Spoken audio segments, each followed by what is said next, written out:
We will be targeting commercial pea growers in India, as this is a place where commercial growing We chose these because they have the best fit based on the criteria and provide viable expansion options in the future. This is often cooking fratricide dishes of nuts and seeds, so Israelis would already be accustomed to the place I could market would be the Indian Journal of Fish. So far, what we've learned has been invaluable. Learning about export readiness and market readiness, it's the sort of stuff you can't really learn anywhere else, and the opportunities we've been given are amazing. So some of the key learnings for our young entrepreneurs are around setting audacious goals. So with the workshop today, I've learned about KPIs, which are key performance indicators, so it helps you achieve your big goals that you set out as a company.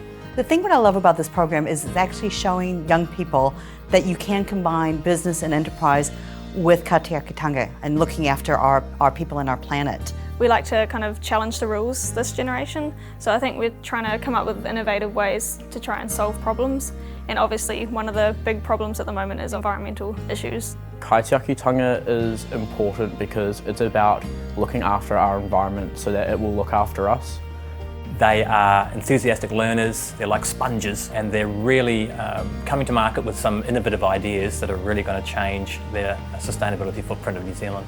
What we want to get out of the Global Kaitiakitanga Project is really just the knowledge, learning about exporting, market readiness, and all the tasks we've been studying in the workshop so far. So at the end of this process, one of these young entrepreneurs will be pitching their idea at the World Expo, and New Zealand Trade and Enterprise is very, very pleased to be partnering with Young Enterprise on this project. What I'd love to see at World Expo is for the rest of the world to see that we have the future change makers just right here in New Zealand. I think it would be really cool to share Kiwi ingenuity and just show our innovative thinking.